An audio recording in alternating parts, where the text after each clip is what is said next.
Saints, we are in the new creation. That is the church. That is the church. And in the church, he is also the firstborn. Firstborn of the church. Was the firstborn Son of God, first to be resurrected. The head of the church, his body, who was resurrected along with him. In our church life, dear brothers and sisters, this Christ should be number one.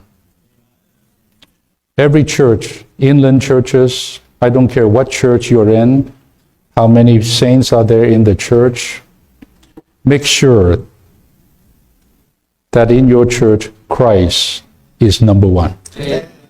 Christ is preeminent, even super preeminent. In everything, he is the head. In everything, he has the say. In everything, he is the Lord and King. Then I will tell you, your church life, your church will be in good order. Your church would not be in a state of collapse because you are rightly headed up by Christ. We have a vision of the preeminence of Christ. Our living and our church life will be revolutionized, for we will realize that in all things, Christ must have the first place.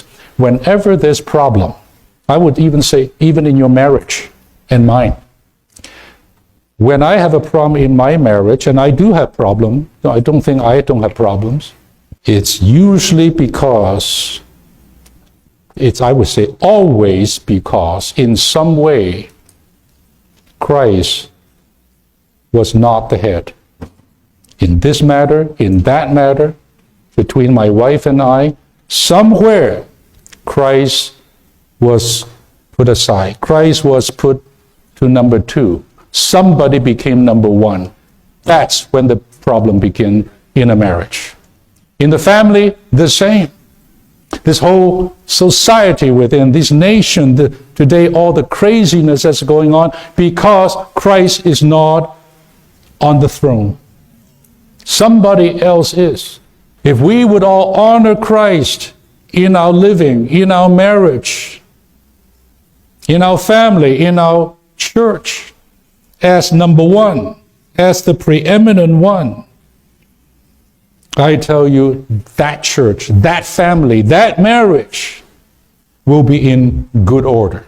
It will not be in a state of collapse and confusion and division.